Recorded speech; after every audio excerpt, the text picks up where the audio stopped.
Baseball is dead. Rest in peace. Don't you know? All right, Dallas. Them Snakes, baby. It's the Merrill Kelly game. The JUCO Bandit. No one wanted him on their big league roster, Dallas.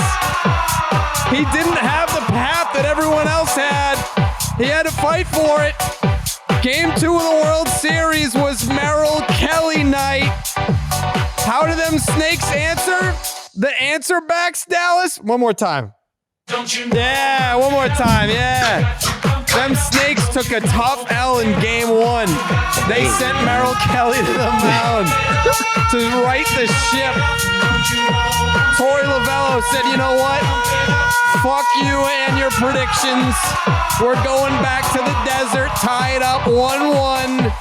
Dallas Braden is in a laundry room at a rave right now.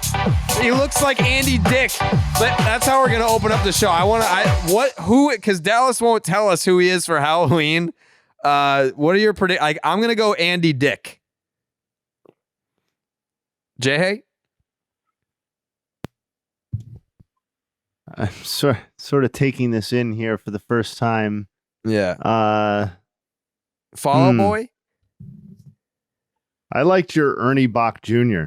Yeah.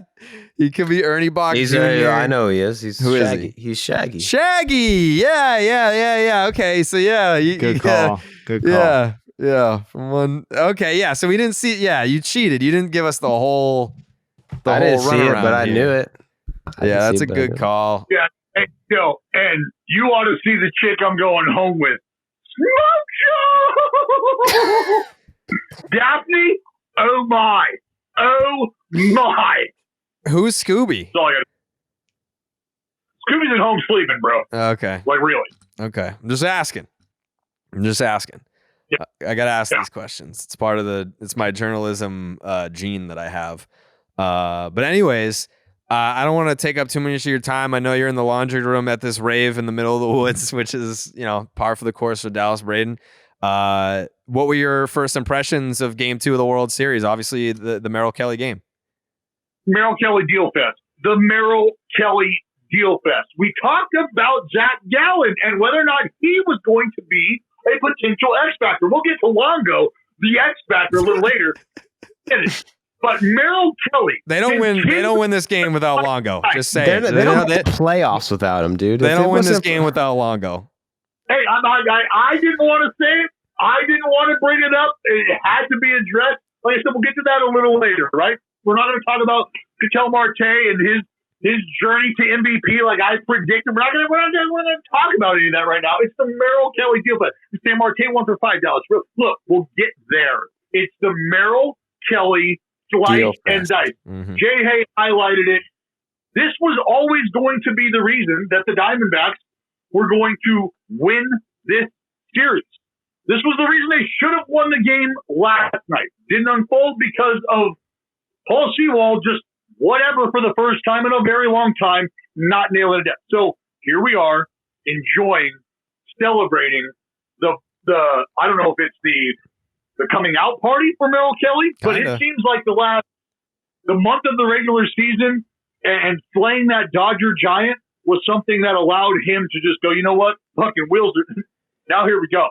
Let's let it burn. Let's let it burn. And the dude has just continued to roll, man. So tonight with his effort, I just love the fact that in the most pivotal time of the baseball season, you see a starting pitcher continue to roll both of his nuts out there and drop them right on the mound and say, here they are. Your best, my best. Let's make it happen. And it's the starting pitcher, the horse, that makes it happen. Also, no walks, right? No walks, 9 punchies. That's it. Yeah. Slicing and dicing. Like, and on the flip side of that, CJ Nikowski, awesome broadcaster for the Texas Rangers, highlighted the fact that Jordan Montgomery was spending a lot of time in the strike zone, maybe more so than he needed to. The swing and miss, there wasn't any, and that was a bad recipe. That was a bad recipe against a Diamondback team that we talked about getting aggressive at the right time and watching that completely change the way they have looked as a team, really, at the right time. Yeah, I mean, I think when you look back at this game, if you pull up the box score 10 years from now, it'll look like a rout, but it became that after Merrill Kelly came out of the game. This was all him. Obviously, Pham had the 4 hits, got picked off, but Mike Maddox calling him a dumb fuck. Don't love that. Hey, well, I tell you what, if I'm Mike Maddox, I might be a little late to BP. I don't know if I'm getting any early work in. That's a good point. I might come out and have something to talk about, and if that's the case, nay, dog. Nay. Yeah, that was... but you know what? People have gotten the shit slapped out of them for much less than what Mike Maddox did tonight. Oh, buddy, because that's personal, right? Like I was telling this dude on the internet the other day, like he was like, "Come on, man, I was trying to ride with Pham." Well, like, dude, I don't know if I can get on board. He slapped the shit out of my boy Jock, and I was like, "Yo, dog, you just don't mess with the Chiefs because you could absolutely any day catch a fade if you start messing with a guy. That's just a fact." Tommy Pham is not that dude, and Tommy Pham, like. Now it's personal. I mean, let's be real. He's not going to slap the shit out of Mike Maddox. I don't know. I'll be honest with you. I'm not too sure about that. Also, after he homered in game 1, I tweeted out the video of his post game from whatever it was, 2019, where he was like, I want to give credit to myself. Like I had to throw BP to myself. I had to play catch with myself because my dad wasn't there. And I tweeted that video. Guess who liked it? Tommy Pham. He's very online. He's online. So, and I tweeted out the Mike Maddox video with the lip read. Like he's gonna see that shit. Obviously, he doesn't need me on Twitter to see it. He would have seen it anyway. But he's very online, and he'll see it. Hey, that's why the first thing I thought was like, and I don't want to see like a Pedro slamming Don Zimmer again. Like I don't want to see that. Yeah. I don't. Yeah, no, but yeah, this game, this series was always going to be about what was going to happen on the mound for the Arizona Diamondbacks. To watch Merrill Kelly do what he's done, to watch Tommy Pham.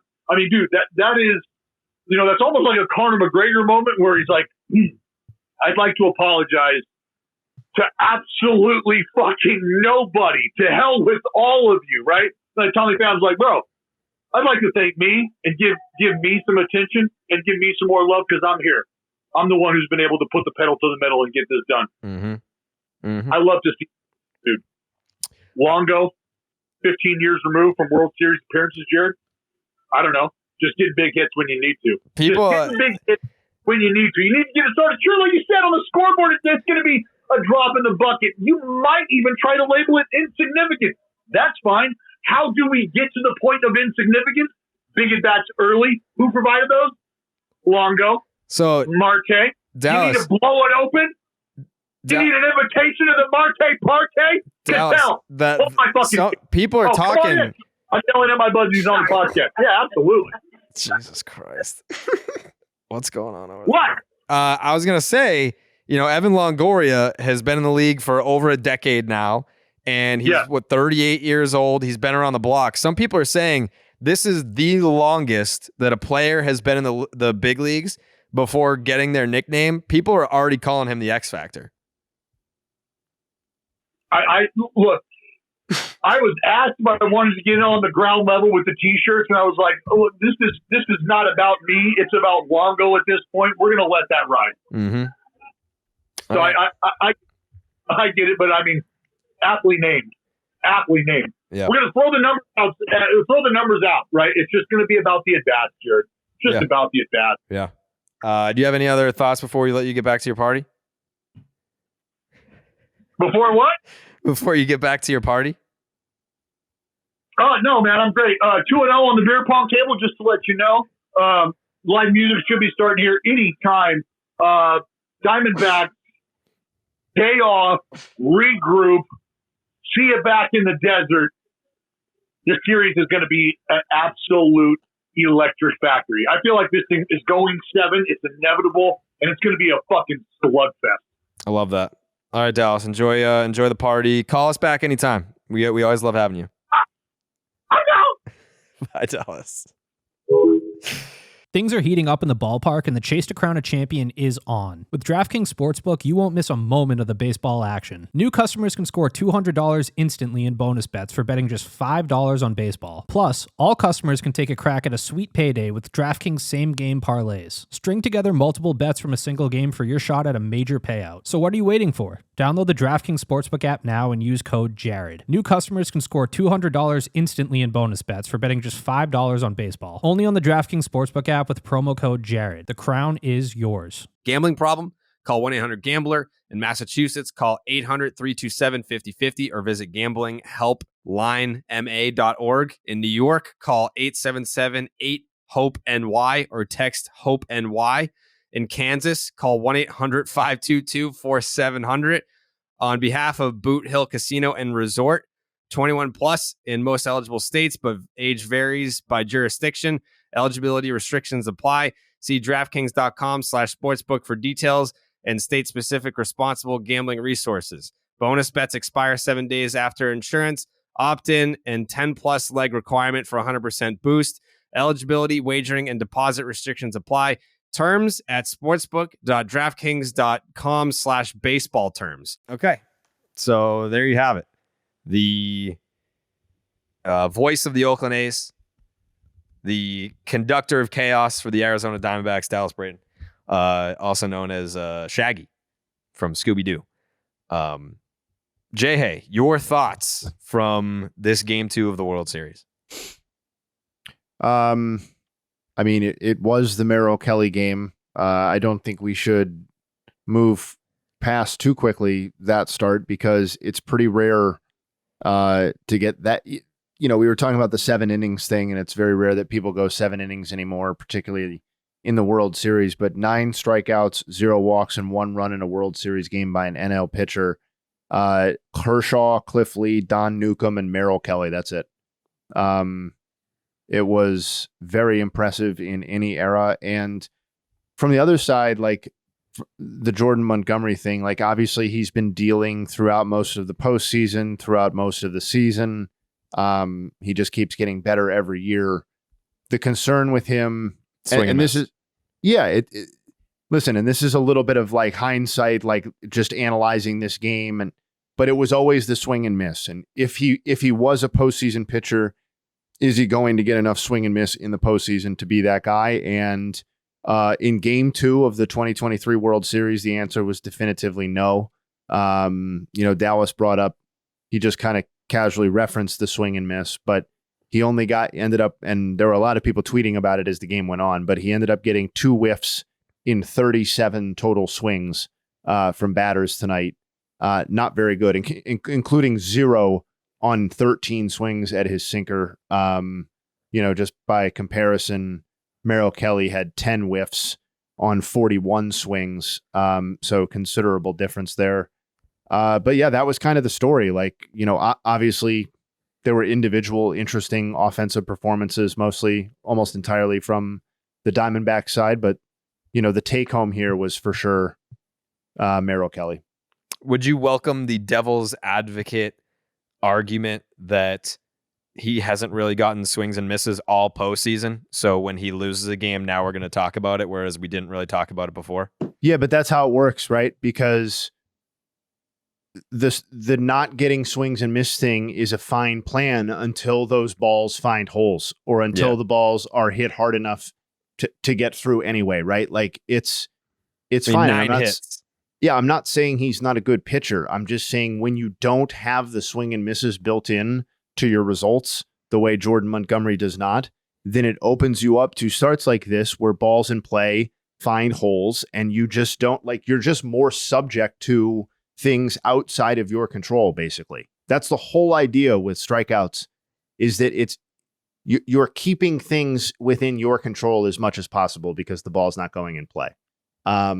And Jordan Montgomery is not that type of pitcher, and it was in the extreme way tonight because obviously he normally gets at least several strikeouts.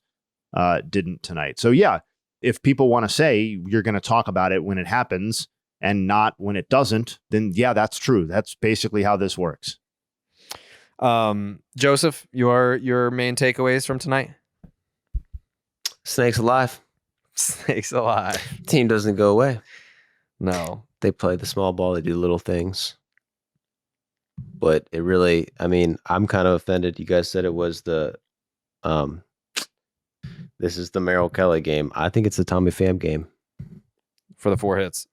No, but it's like the 4 hits, and also, like, you're going to come after the guy, call him a fucking idiot. What did he say? Dumb fuck. Like, that's just not fucking smart. No, it's really not. And if I was Tommy Pham, I wouldn't take that disrespect, especially after you get 4 hits in the World Series. That's... I can tell you right now, Tommy Pham's not going to take that disrespect. Like that's just not how that's going to go down, whether it's a conversation in private or whether it's Don Zimmer 2.0.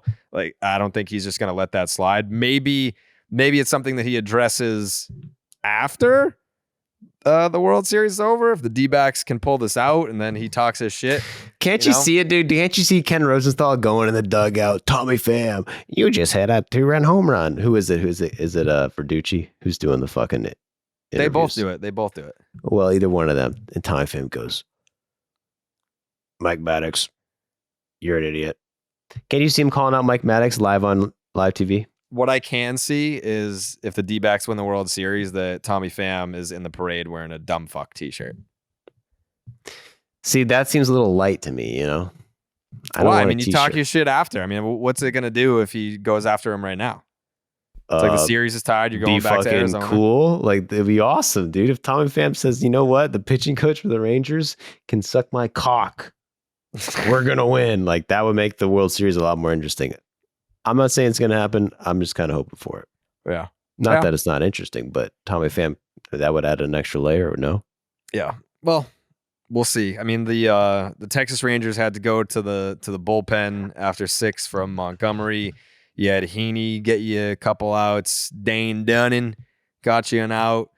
Martin Perez fed to the Wolves at the end there. Like, that's a thing that I wanted to highlight outside of it being the Merrill Kelly game, is the fact that the D-backs offense just unloaded a can of whoop ass on the Texas Rangers pitching staff tonight, because it was a very tough loss. Paul Sewald had not allowed a run the entire postseason. He was automatic. It was a 2-run lead in the 9th inning. They sent him out there. I mean, this series could very easily be 2-0 D-backs going back to Phoenix right now. I mean, how many innings have we played, and how many of them have been with the Diamondbacks leading the game?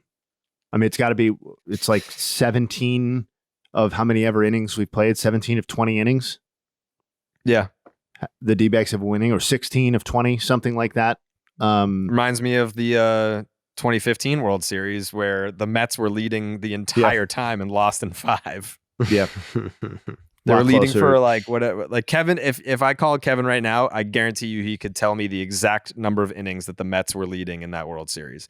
But it was basically like 93% of the 2015 World Series, the Mets had the lead, and they lost in 5 games. So are the D-backs just better?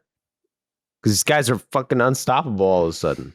I mean, to Dallas's point, I think it's just an evenly matched World Series. Like, I mean, fact that it's not like it was a fluke 2-run home run that Sewald gave up. He gave up a bomb to, in your own words, the best offensive player that wasn't Shohei Ohtani this year. The Rangers are legit. Yeah. Yeah, but no one's questioning the Rangers' legitness. Legitness.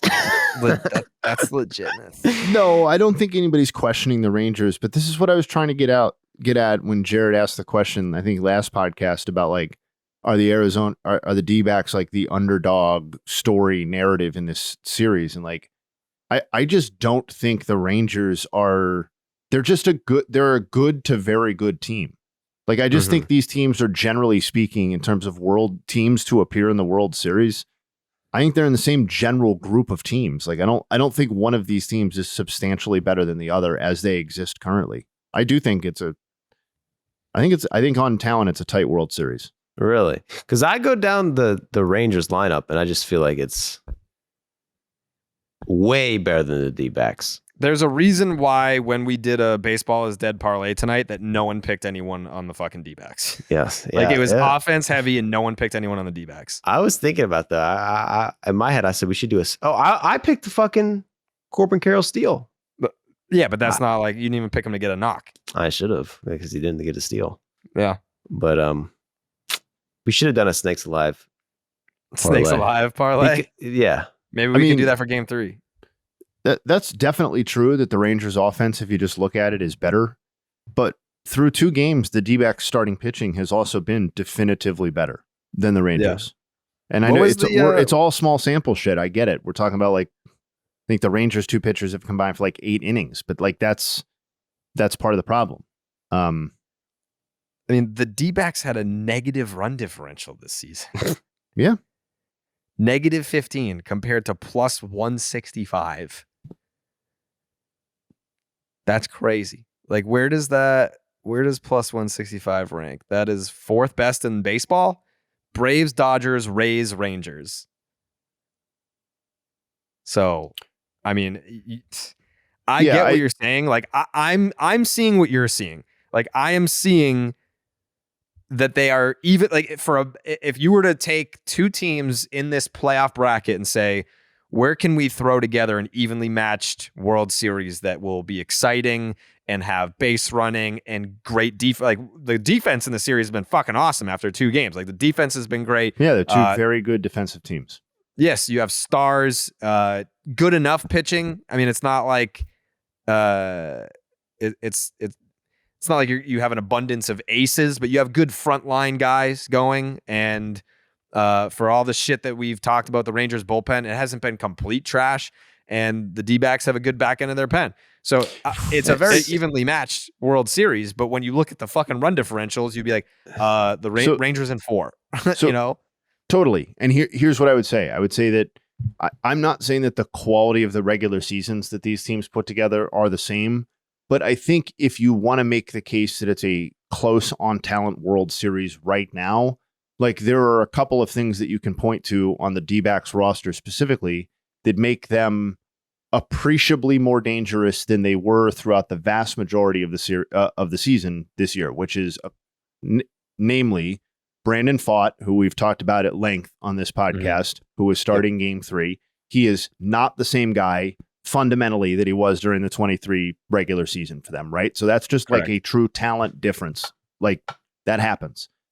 Alec Thomas is another example of that, I think, who was just kind of bad during the regular season and has been a true difference maker during the postseason.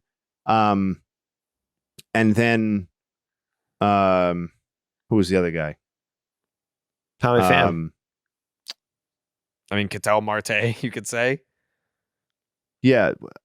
And sorry, you could say all of those Moreno. guys. Sorry, I had a brain fart. It was Moreno. That's where I was going with it. Who was, again, spent most of the regular season not being fine, just being kind of fine, but with minimal power. And over the final month of the regular season and through most of this postseason, he has been a much better player than he was. So I get it. I get what you guys are saying. I just think there have been some and then we talked about the bullpen being better than it was for most of the season. And I think that's a lot of legitimacy there too. So I think, are the D-backs a flawed team? Yes. We talked about how they're the first team to ever be outscored and advance to the World Series out of the NL.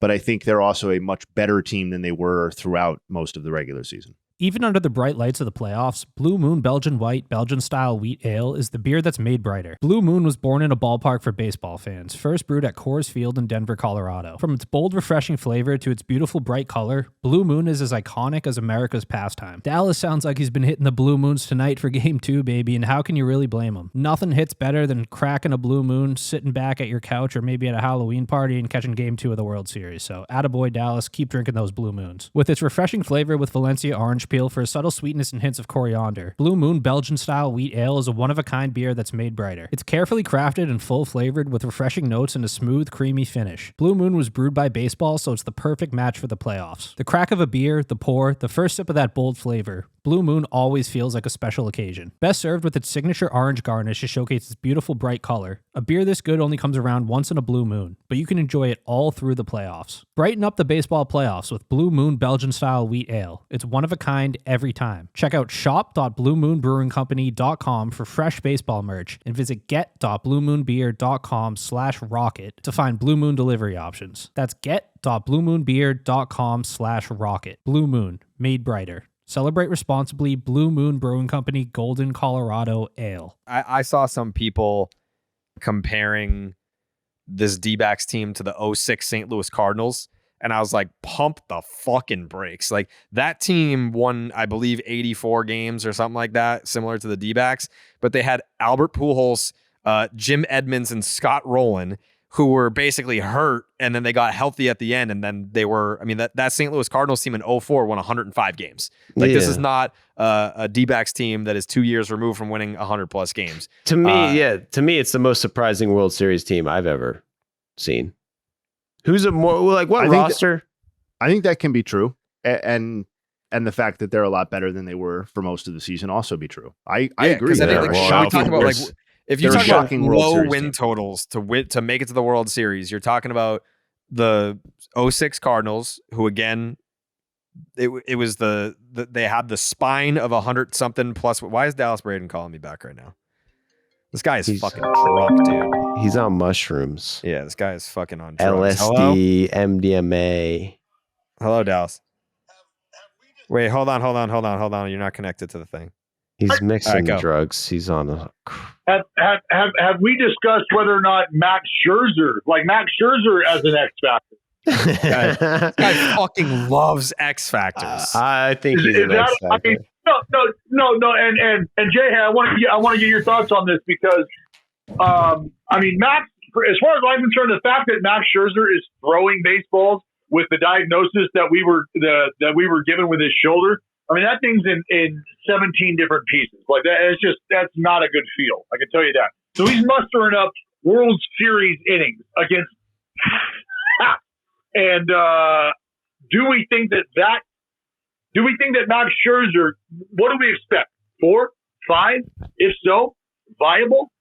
And is he able to bounce back and give us anything else after that, or is what we get from Max Game 3 after the off day all we're going to get from Max? And is it pedal to the metal? Do we get a vintage Max Scherzer outing?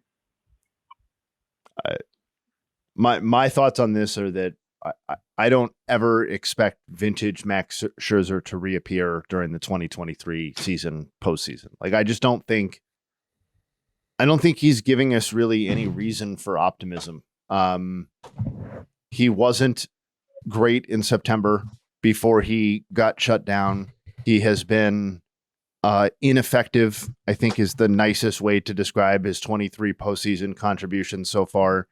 9 hits, 7 earned runs, and 2 homers in 6 2/3. Like, his last outing was 2 2/3. He faced 13 batters over 44 pitches. Like, But does he still have the X factor? Yeah, Does he still have the fucking? Because Max Scherzer is like, if we're speaking X factors, he's got something. No shoulder, nothing.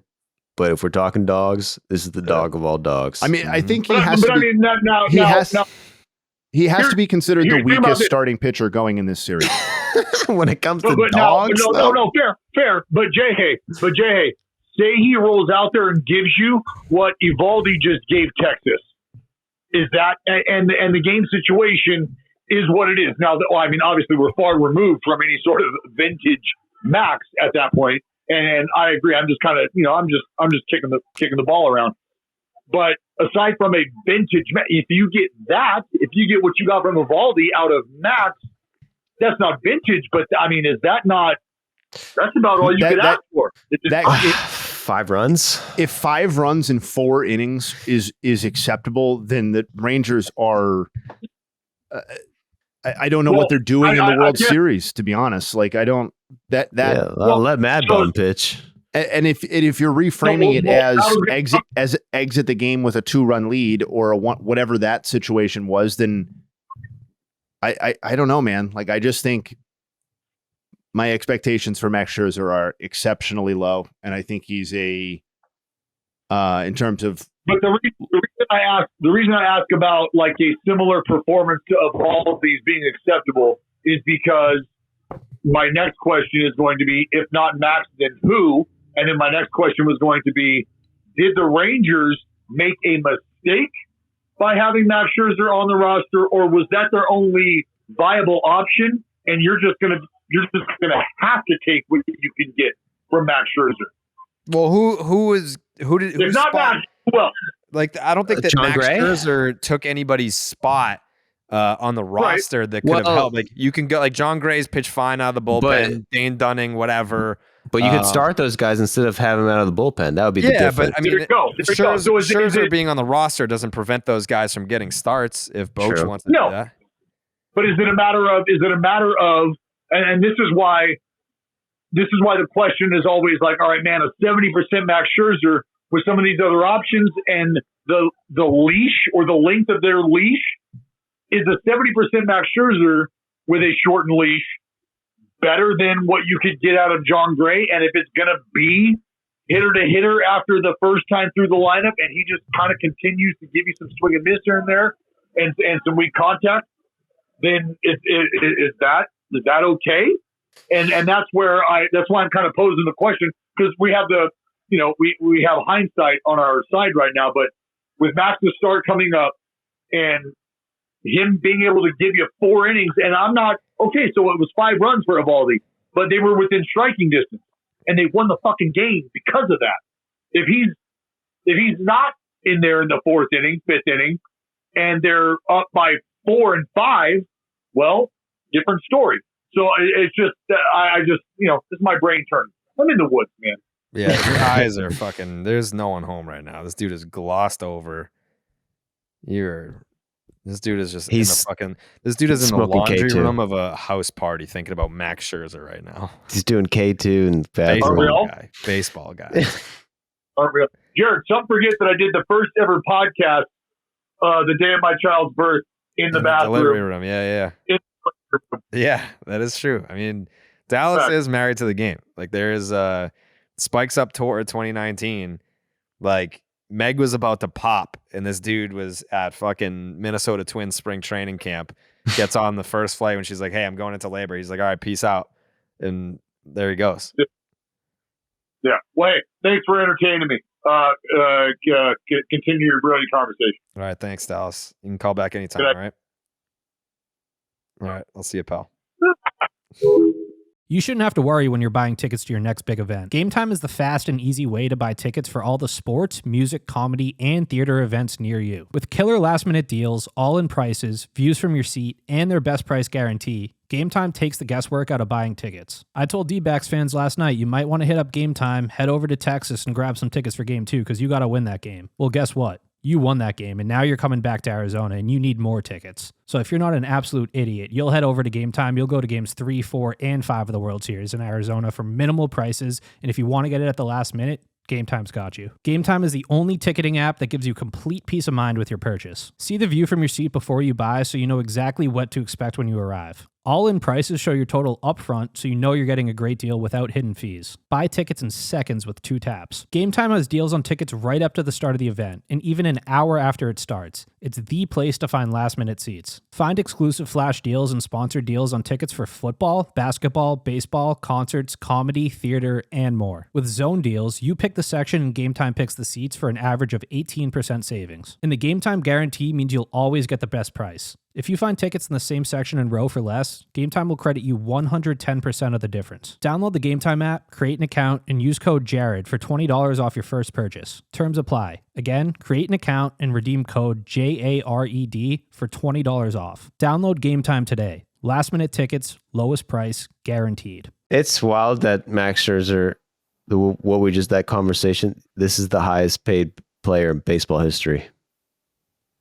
Yeah. And we're worried, like, what if he goes 3 innings? Is that a win?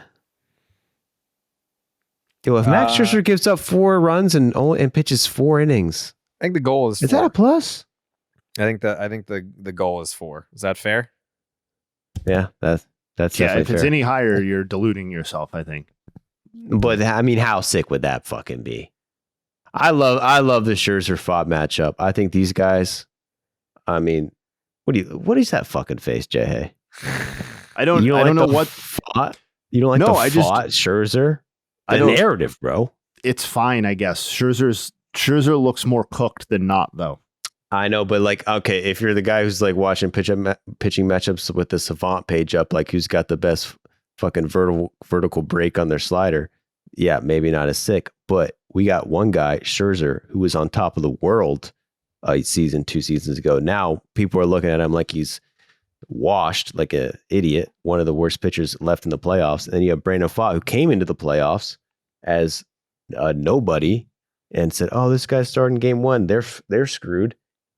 And now he's like kind of like an ace. They're on complete opposite trajectories.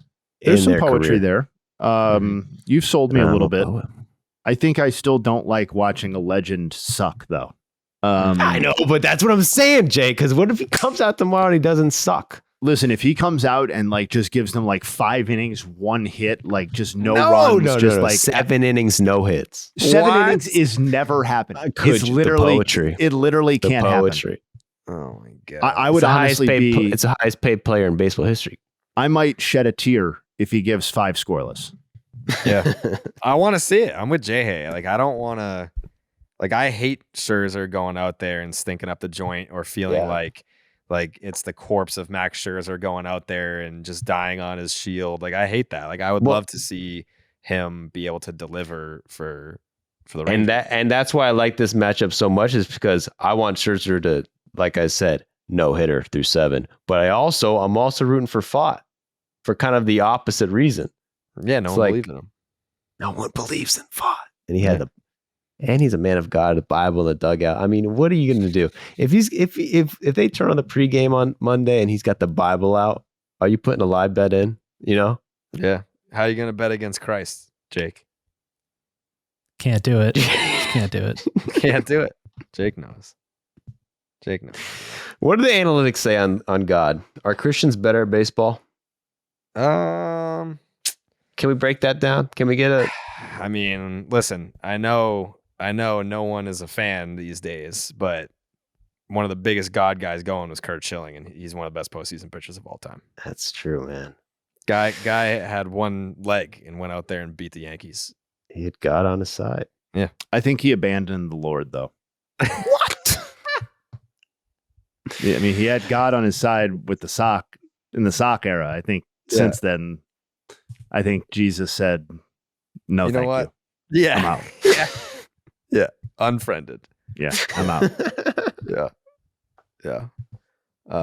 Do we know? Fare thee well. Pfaadt Scherzer, did that officially get named for Game 3? As on Baseball Savant. Baseball Savant says that those are the starters. So does ESPN. Nobody emailed me from the PR office, but yeah. Yeah, MLB.com has it locked in. All right, Scherzer, Pfaadt, Game 3, day off on Sunday. For all that we just talked about Scherzer and how much we've been blowing Brandon Pfaadt, they're going back to Arizona for 3 straight now, series tied. Does this series from this point forward favor the DBacks? Because of the home field, because of the pitching matchup in Game 3? I'm going to say no straight off the bat, just because I got faith in the Rangers, just because I think they're always going to be like, if the Rangers were down 2-0, I would still pick the Rangers. Wow. So I would say still favors the Rangers, just because I trust the lineup and I trust the pop and the bats a lot more. Okay. All right. Jay, what are your thoughts on that question? I mean, I think it has to be something like a dead even toss up at this point.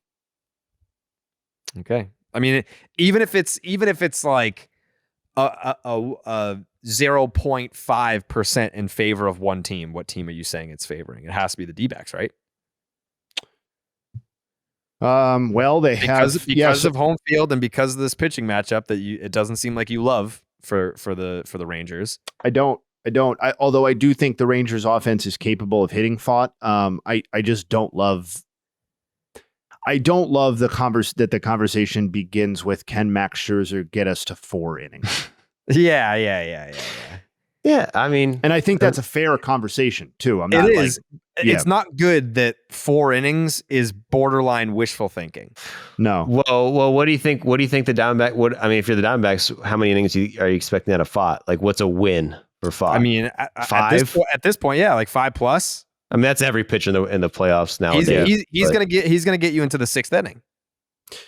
For what it's worth, DraftKings has the Rangers at -140 and the D-backs at +110 to win the World Series. So Wow. Okay. DraftKings still rolling with the Rangers as the clear cut, although not overwhelming favorite to win. Yeah, they started at -170, I believe. And for the next game, Scherzer versus Fott, game 3, it's a toss up. Pick 'em. Wow. Even odds. That's There you go. interesting. Yeah. They must be banking on them Rangers coming out swinging. They've already seen Fott. This is going to be a fun World Series. I'm excited. Yeah, we're off to a good start. Off to a great start. I've been thoroughly entertained. I expect more theatrics, more drama. Yeah, so buckle up. Jay, hey, you got any game 2 or game 3 future nugs? Anything cooking? Yeah, I want to drop a few more on tonight's game. Joey brought him up. Fam, shout him out. NL batters to go 4 for 4 or better. So 5 for 5, 6 for 6 with 2 or more extra base hits in a World Series game. Tommy Pham tonight. Pablo Sandoval with the 2012 Giants and Billy Hatcher in 1990 with the Reds. That's the whole list. So pretty unique game. You can't search for getting picked off. Otherwise, I would have thrown that in there too. Corbin Carroll Colt Wong got picked off in the 2013 World Series. He did to end it, wasn't it? Correct. End that game. It was a walk-off pickoff. Koji Uehara to Mike Napoli to pick off Colt Wong. It was outside of the stadium for that game. Corbin Carroll, 2 for 5, 2 RBI. He is now the 6th NL player in the wild card era to have multiple RBI in 3 consecutive postseason games, which he's now done. Obviously, joining Fred McGriff in '96, Jim Edmonds in 2000, Reggie Sanders in 2005, who did it 4 straight games, Ryan Howard in 2009, and Juan Uribe in 2013. And then Moreno, I want to put some specifics to what I said earlier. Through August 15th of this season, he had a 672 OPS with 3 homers. And since that point, including the postseason, obviously, he has an 876 OPS, so about 200 points higher, and 8 home runs. So he's really turned the corner. And this is also a guy who was like a really upper echelon prospect for his entire time in the minors, or most of his time in the minors. So the fact that he's taken that leap, or appears to, is not totally surprising either. That's those are my final thoughts. Guys, imagine what you can accomplish when you're not distracted by the swampy conditions in your shorts. Dollar Shave Club's ball spray is like deodorant for your balls. It absorbs moisture, reduces chafing, and keeps those rank odors at bay. Not to mention our minty fresh, tingly aroma that lets you know you're fresh, and a precision sprayer that makes application easy at any angle. Get a fresh pair. Visit dollarshaveclub.com to get ball spray today. Joseph, any final thoughts? Buckle up, cowboy. Oh, I'm sticking with the Rangers, but I like this game. I like game 3. You like game 3? I liked watching Scherzer, and I like Fott, man. I like these guys. This is for me. And you know what else is? If they're going game 3, that also means what's it mean? 2. They're lined up for game 7. Ooh, they're lined up for game 7, and I think it's going 7.